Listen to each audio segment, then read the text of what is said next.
ಭಗವಾನ್ ಶ್ರೀಕೃಷ್ಣನು ಶ್ರೀಧಾಮ ವೃಂದಾವನದಲ್ಲಿ ಬಾಲ್ಯದ ವಿವಿಧ ಲೀಲೆಗಳನ್ನು ಮಾಡುತ್ತಿದ್ದಾಗ ಮಥುರಾದಲ್ಲಿ ತನ್ನ ಜವಾಬ್ದಾರಿಗಳನ್ನು ಪೂರೈಸಲು ಹೊರಡುವ ಸಮಯ ಬಂದಿತ್ತು. ಅವನು ತನ್ನ ಹಿರಿಯ ಸಹೋದರನಾದ ಬಲರಾಮನೊಂದಿಗೆ ಹೊರಟನು. ಅವನು ತನ್ನ ಪ್ರೀತಿಯ ವ್ರಜವಾಸಿಗಳಾದ ತಾಯಿ ಯಶೋದೆ, ತಂದೆ ನಂದಬಾಬಾ, ಗೋಪಾಲಕರು, ಗೋಪಿಯರು, ಅವನ ವಾನರ ಸ್ನೇಹಿತರು, ಹಸುಗಳು, ಕರುಗಳು ಮತ್ತು ಅವನ ಅತ್ಯಂತ ಪ್ರೀತಿಯ ಗೋಪಿ ಶ್ರೀಮತಿ ರಾಧಾರಾಣಿಗೆ ವಿದಾಯ ಹೇಳುತ್ತಿದ್ದನು. ಭಾರವಾದ ಹೃದಯದಿಂದ ವ್ರಜವಾಸಿಗಳು ಅವನನ್ನು ಕಳುಹಿಸಿಕೊಟ್ಟರು.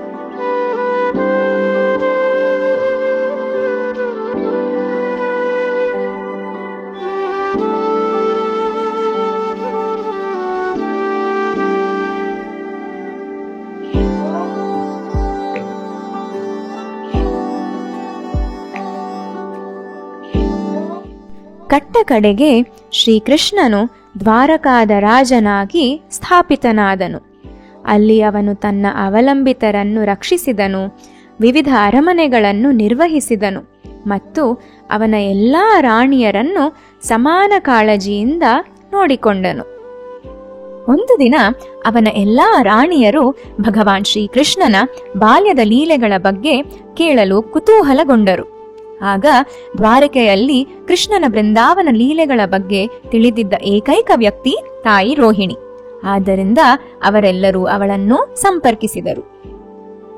ತಾಯಿ ರೋಹಿಣಿ ಲೀಲೆಗಳನ್ನು ಹೇಳಲು ಒಪ್ಪಿಕೊಂಡರು, ಆದರೆ ಒಂದು ಷರತ್ತಿನೊಂದಿಗೆ.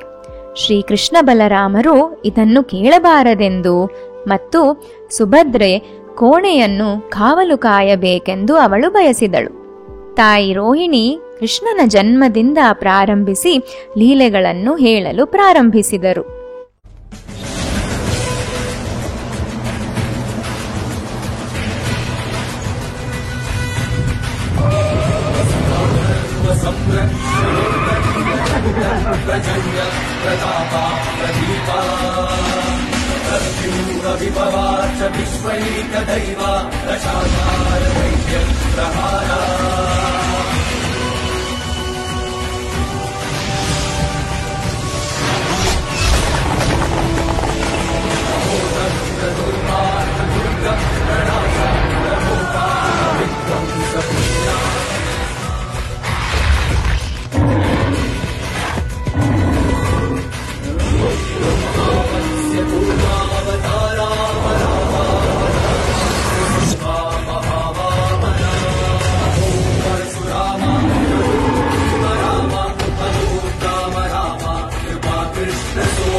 ಮಧುರವಾದ ಲೀಲೆಗಳು ನಿರೂಪಣೆಯಾಗುತ್ತಿದ್ದಂತೆ ಕಾವಲುಗಾರ್ತಿ ಸುಭದ್ರೆ ತನ್ನ ಕರ್ತವ್ಯವನ್ನು ಮರೆತು ಕಥೆಗಳಲ್ಲಿ ಮುಳುಗಿ ಹೋದಳು.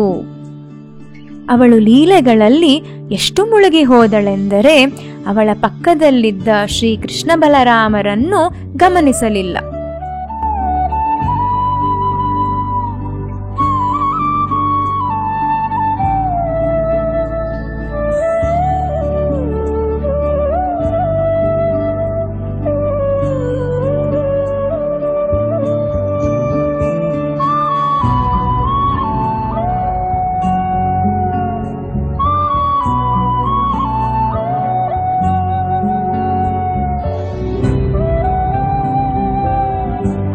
ತಮ್ಮದೇ ಆದ ಮಧುರವಾದ ಲೀಲೆಗಳನ್ನು ಕೇಳಿದ ನಂತರ ಕೃಷ್ಣ, ಬಲರಾಮ ಮತ್ತು ಸುಭದ್ರೆಯರು ತೀವ್ರವಾದ ಭಾವಪರವಶವನ್ನು ಅನುಭವಿಸಿದರು. ಅವರ ಕಣ್ಣುಗಳು ಅಗಲವಾಗಿ ತೆರೆದವು, ಅವರ ಅಂಗಗಳು ಕುಗ್ಗಿದವು ಮತ್ತು ಅವರು ಜಗನ್ನಾಥ, ಬಲದೇವ ಮತ್ತು ಸುಭದ್ರೆಯ ರೂಪಗಳಾಗಿ ರೂಪಾಂತರಗೊಂಡರು.